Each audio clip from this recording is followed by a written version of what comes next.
ओम गुम गुम रक्त अग्नाई स्वगर्ण परिवृताय रमर्दपानं पुष्पं दीपं चिरफलं पुष्टिकं नग्नभागं विजामय प्रतिवृता मिति स्वाहा। चलिका उसके बाद में यमदेव का पुण्य विधान। किसका पुण्य विधान? यमदेव का। और यम राजा आते हैं तो क्या करते हैं? ले जाते हैं।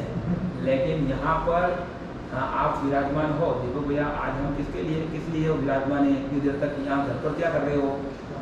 तो क्या पूजन है इसलिए यहाँ, तो आपका काम तो बंद है, मतलब बंद है, बराबर है ना। अगर आप पूजन नहीं रखते तो अभी कहाँ होते? कचरे में होते। आज पूजन है इसलिए आपका काम अभी बंद है, बराबर है ना। और हमने यहाँ पर यमदेव को बुलाना है तो यमदेव भी अपनी फैक्ट्री का ताला लगा करके आएंगे, इसलिए डरने की आवश्यकता नहीं है। हाँ, वो भी भगवान की भक्ति में आ रहे हैं और दक्षिण दिशा के अधिपति हैं। किस दिशा के अधिपति हैं? दक्षिण दिशा के अधिपति है।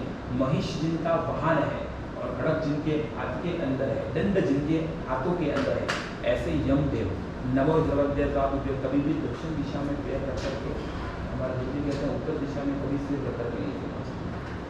अब मैंने कहा गुरु जी आप ऐसा क्यों कहते हो? उत्तर दिशा में सिर रख करके नहीं सोना चाहिए, क्योंकि ऑटोमेटिक पता चल जाएगा कि भाई उत्तर दिशा में सिर रखेगा तो पैर कहाँ जाएंगे?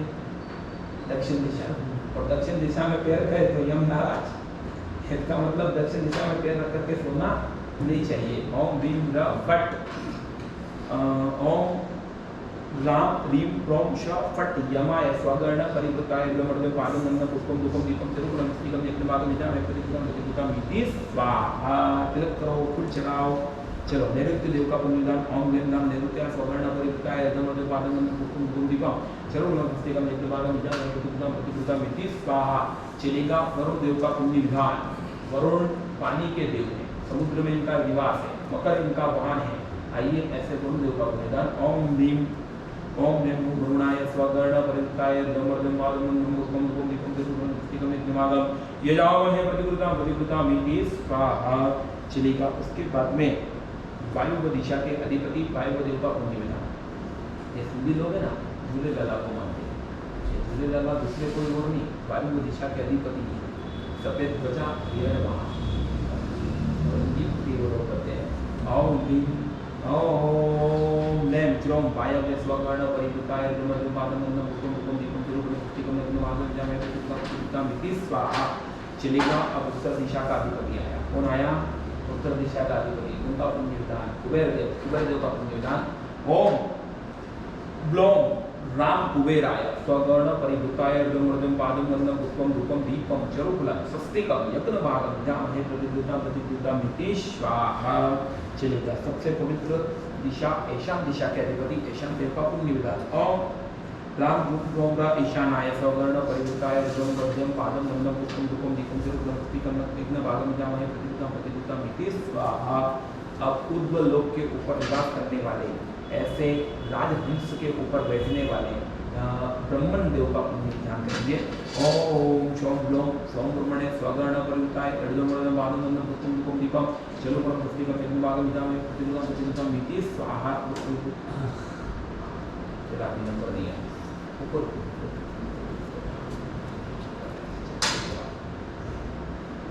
चलेगा अब अधोलोक निवासी, जिनको धर्मेंद्र देव के नाम से नहीं हम जानते, ये पाताल लोक निवासी है। इनका नाम नागेंद्र है। और नागदेव को क्या प्रिय होता है?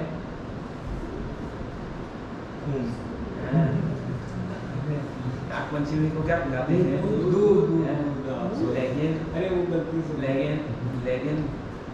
लेकिन देवता ये तो नाग को हम पिलाते हैं, लेकिन देवताओं को तो दूध प्रिय नहीं होता।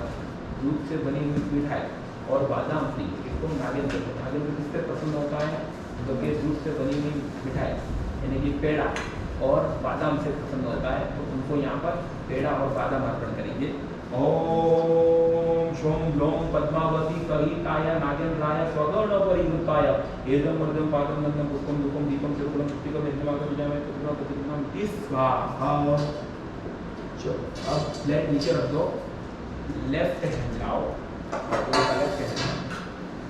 अब राइट हैंड से पूजन करना। क्या करना है? राइट हैंड से पूजन करना। कहाँ पे करना है?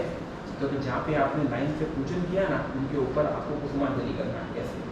नमो जलवज्जय दुर्गाभ्य इंद्रतस्य परिवारो देवादेव सदृश बलिपूजा प्रतीक्षन्तो सन्तो संगस्तान्तये अग्नितस्य परिवारो देवादेव सदृश बलिपूजा प्रतीक्षन्तो सन्तो संगस्तान्तये यमतस्य परिवारो देवादेव सदृश बलिपूजा प्रतीक्षन्तो सन्तो संगस्तान्तये ओम तत्परिवारो देवादेव सदृश बलिपूजा प्रतीक्षन्तो सन्तो संगस्तान्तये वरुणस्तत्परिवारो देवादेव सदृश बलिपूजा प्रतीक्षन्तो सन्तो संगस्तान्तये वायुतस्य परिवारो देवादेव सदृश बलिपूजा प्रतीक्षन्तो सन्तो संगस्तान्तये कुबेरस्तत्परिवारो देवादेव सदृश बलिपूजा प्रतीक्षन्तो सन्तो संगस्तान्तये ईशतस्य परिवारो देवादेव सदृश बलिपूजा प्रतीक्षन्तो सन्तो संगस्तान्तये कुबेरस्तत्परिवारो देवादेव सदृश बलिपूजा प्रतीक्षन्तो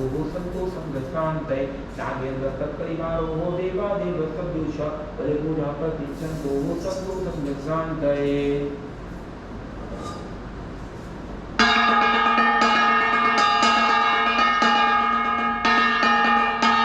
शिलिका दिक्पाल देवों का पुण्य विधान और दिशा के अधिष्ठान देवों का पुण्य विधान करने के बाद में अब हम आ गए हैं ग्रहों की आराधना की ओर। कहाँ आ गए हैं? ग्रहों की आराधना। हाथ लगाओ। और ग्रह कितने हैं? 9। लेकिन मैं तो कहता हूँ कि दीपक भैया 10 ग्रह।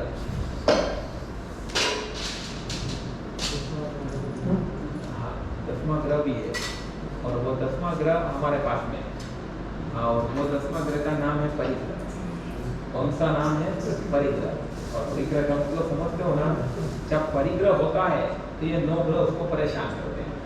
अगर परिग्रह ही नहीं होगा तो फिर ये 9 ग्रह किसी गुरु भगवान को परेशान करते हैं। किसी गुरु भगवान ने कहा कि मेरा शनि कमजोर है, कि मेरे राहु का या मेरे केतु को उच्च का बना दीजिए। जिसके पास परिग्रह है उसको ये सारे ग्रह क्या करते हैं? परेशान करते हैं। सबसे पहले क्या करने की आवश्यकता है? परिग्रह का त्याग करने की आवश्यकता है। आइएगा यहाँ पर ग्रहों की आराधना। अब प्रश्न ये होता है कि सब कुछ कर्माधीन, सब कुछ कर्मों के अधीन है, तो फिर हमें ग्रहों की आराधना करनी चाहिए कि नहीं करनी चाहिए? तो सब कुछ कर्मों से होने वाला है, तो फिर हमें ग्रहों की आराधना करनी चाहिए कि नहीं करनी चाहिए? तो क्या करनी चाहिए कि नहीं करनी चाहिए? नहीं, मानते नहीं हो, नहीं मानते हो, वो बात की बात है। मैं तो वो मानने नहीं मानने की बात नहीं कर रहा हूँ। मैं तो प्रश्न कर रहा हूँ कि भाई ग्रहों की आराधना करनी चाहिए कि नहीं करनी चाहिए? क्यों नहीं करनी चाहिए? ये जवाब। तो परमात्मा में आगे तो सारे ग्रह लेकिन कई बार तो ऐसा होता है, कई बार तो ऐसा होता है कि हम ग्रहों की हम अपनी जन्म कुंडली किसी ज्योतिषाचार्य को जब फंसते हैं तब बताते हैं, और जब बताते हैं तो वो कहता है कि एक ग्रह आपका कमजोर है, आप ऐसा नहीं ऐसा करो आपका काम हो जाएगा, और वास्तव में वो व्यक्ति वैसा करता है और उसका काम हो जाता है। तो फिर बोलो वो तो करना क्या नहीं करना? फिर करना क्या नहीं करना? करने के लिए तो कहते हैं अगर ग्रहों की पूजा करने से काम सिद्ध हो जाते तो फिर भगवान महावीर को भी छोड़ करके जाने की आवश्यकता नहीं थी। तो प्रश्न वही का वही खड़ा है, तो फिर भगवान ने ग्रहों की आराधना क्यों बताई? शिक्षक तो आया तो भगवान से आया है ना, हमें तो पता भी नहीं था। 9 ग्रह भगवान की पलौटी के नीचे होते हैं, तो जब भगवान के पास में रहते हैं तो भगवान ने इन्हें दर्शाया, तो जब भगवान ने इन्हें पूजनी बनाया है तो फिर इनकी पूजा करनी चाहिए कि नहीं करनी चाहिए? तो कि सबका अलग अलग इज्जत होता है, लेकिन करनी चाहिए। क्यों करनी चाहिए?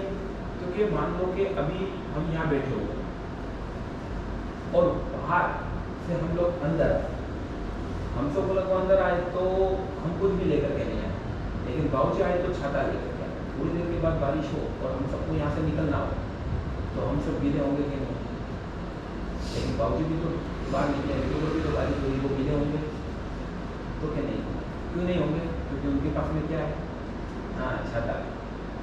बारिश सबके ऊपर एक जैसी हो रही है, सब गीले हो, लेकिन बाबूजी गीले नहीं हो क्योंकि उनके पास छाता। अब ये जो ग्रह है ये छाते का कार्य करते, कर्म बांधे, लेकिन कुछ कर्म ऐसे होते हैं कि कुछ निमित्त को पा करके वो टर्निंग पॉइंट ले लो, अशुभ में से शुभ फल में कन्वर्ट होती है। इसलिए हमारे यहाँ पर देवों का पूजन भी करते हैं और ग्रहों की आराधना करने से कई बार हमारे बिगड़े काम भी सुधर जाते हैं।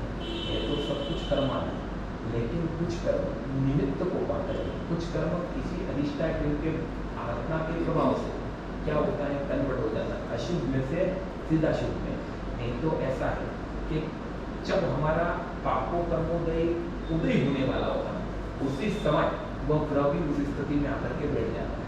फिर हम जैसे ही किसी को कुंडली दिखाते हैं तो वो कहता है जैसे कि ये आपका कमजोर है, लेकिन कमजोर वो नहीं है, कमजोर आपके कर्म है। आप उन कर्मों का क्षय करोगे तो ऑटोमेटिक वो आपकी अच्छी स्थिति में आकर के बैठ जाएगा। बराबर है ना। तभी बताते हैं कि जब हमें दुख आता है, अब दुख आया कब, कि जब कर्म उदय में आए, और कर्म उदय में आए तो वो ग्रह ऑटोमेटिक उस स्थिति में आकर के बैठ गया। और फिर हम सब दोष किसको देते हैं, ग्रहों को देते हैं। इसलिए ग्रह तो कुछ भी नहीं कर सकते, सबसे बड़ा मूल क्या है, कर्म है। अब चलिएगा, यहाँ पर ग्रहों की आराधना करने में आ रही है, और वो 9 ग्रह कौन से, तो कि सबसे पहले आता है ग्रहों का राजा आदित्य। कौन आता है, मठ से जिनके नाम प्रारंभ हो, वो व्यक्ति क्योंकि जो आदित्य है वो भी ग्रहों का क्या है, राजा। और मठ से जिनके नाम प्रारंभ होते हैं उनकी राशि कौन सी, तो कि सिंह राशि। कौन सी राशि, सिंह राशि। और सिंह भी जंगल का क्या होता है, राजा होता है। और मठ वाले अपने आप को राजा से कम मानते नहीं, म नाम से जिनके भी नाम है वो व्यक्ति अपने आप को राजा जैसा समझते हैं। एक दूसरी